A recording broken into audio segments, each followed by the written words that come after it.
Good afternoon. I'm standing outside of Abel Chevrolet. I just turned my car in for a quick oil change. I'm really excited to be here. I want to say hi to my friend Derek Abel. Also, I want to emphasize the importance of our car dealerships in Rio Vista. They generate the most sales tax revenue for our city, and they've been operating here for many, many years. So let's go on in and go have a talk with Derek. I'm back in here. I just did my little piece outside, and I'm now in here with Derek Abel. He's a great friend, fellow Rotarian, musician, chef, great golfer, certainly better a golfer than I am. But let me tell you, what Abel Chevrolet, what you have done for our community has been fantastic.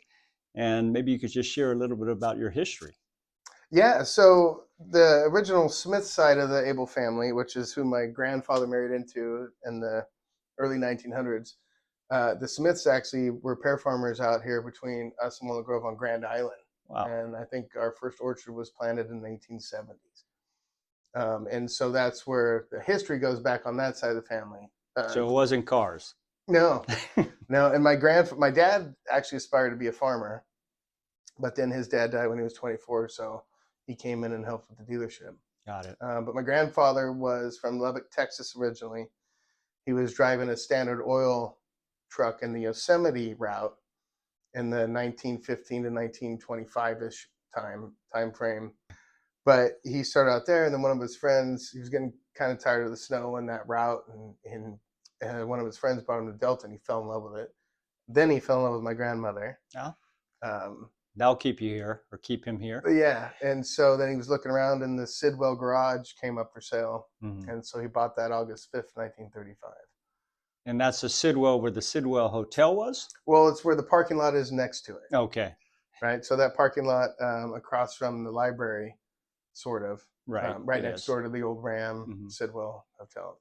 That's where the original Abel Chevrolet was.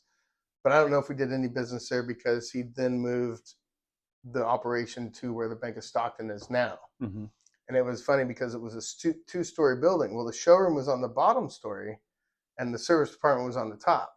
So you drove those trucks and cars up this rickety old wooden ramp to service them in the top floor. There's some good stories about that. Yeah. And then 1958, 59, he bought this property. And we moved in here late 61, early 62. Yeah, and then you just renovated it in the last couple of years, is it not? 2014. Oh my gosh, I guess I've lived here longer goes than by, I thought. It goes by pretty damn fast, yeah. And more interesting, I mean, of course, car dealership, you contribute a lot to the community.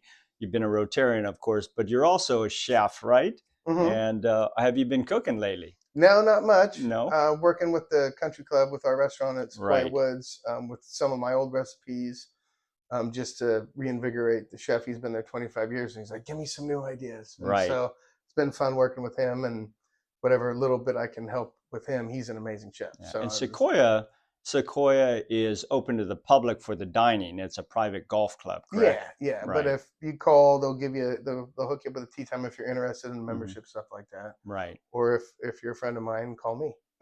Yes, and I have had the opportunity of playing up there, and it's an amazing course, and even more amazing the food at your restaurant. So that's awesome what you've done over there.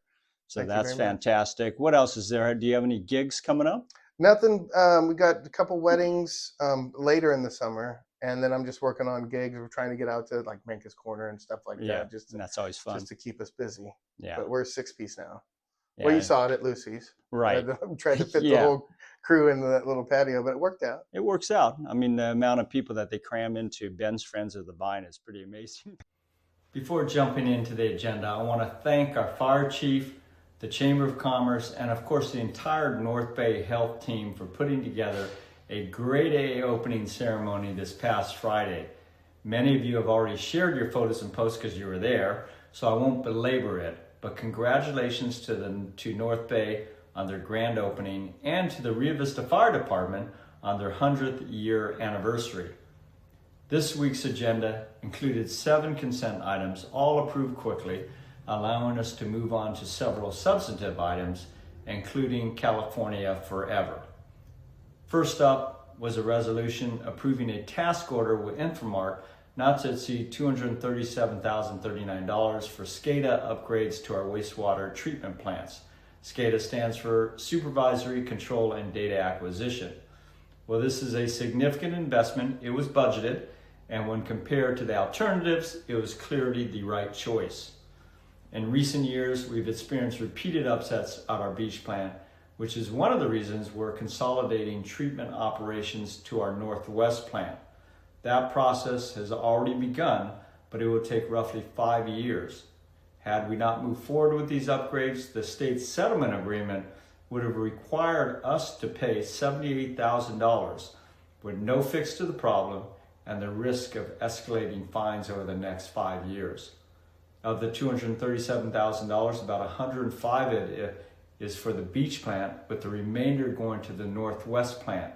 This upgrade will give us a level of operational visibility we've never had before. Next, storm drains.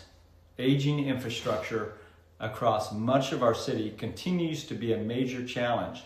Last year, the Municipal Rates and Utility Committee recommended increasing the storm drain fee from its current 45 cents per month, but that was not approved. As a result, every time we have a failure, we must pass a resolution transferring money from the general fund into the storm drain fund. That impacts everyone because the general fund supports public safety and essential city services. While some areas of town have newer infrastructure, everything eventually needs repair, and we all share in that responsibility. In this round of repairs, Main Street near Lyra's, that cost $44,000, Rainier Court, $9,000, and Casitas del Rio area with imminent failure is $15,000. Our final topic was a resolution to rescind the Memorandum of Understanding between the City of Rio Vista and the City of Sassoon. This MOU, approved on April 15th of last year, committed both cities to work in good faith on 5 core goals.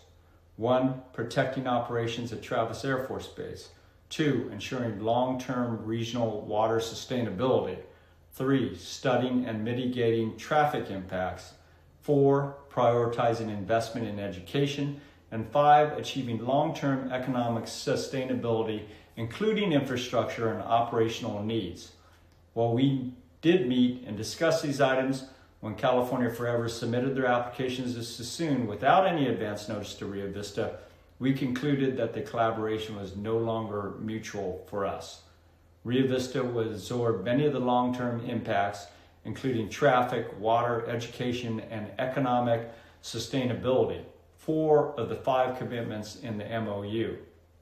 That said, we continue to welcome thoughtful, sustainable development with California Forever and others, and remain open to productive dialogue.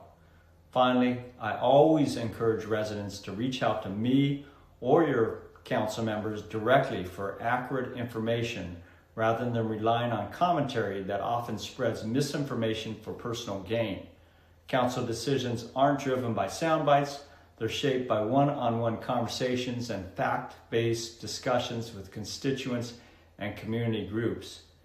If you'd like to talk, my number is always there at 408-332-3552.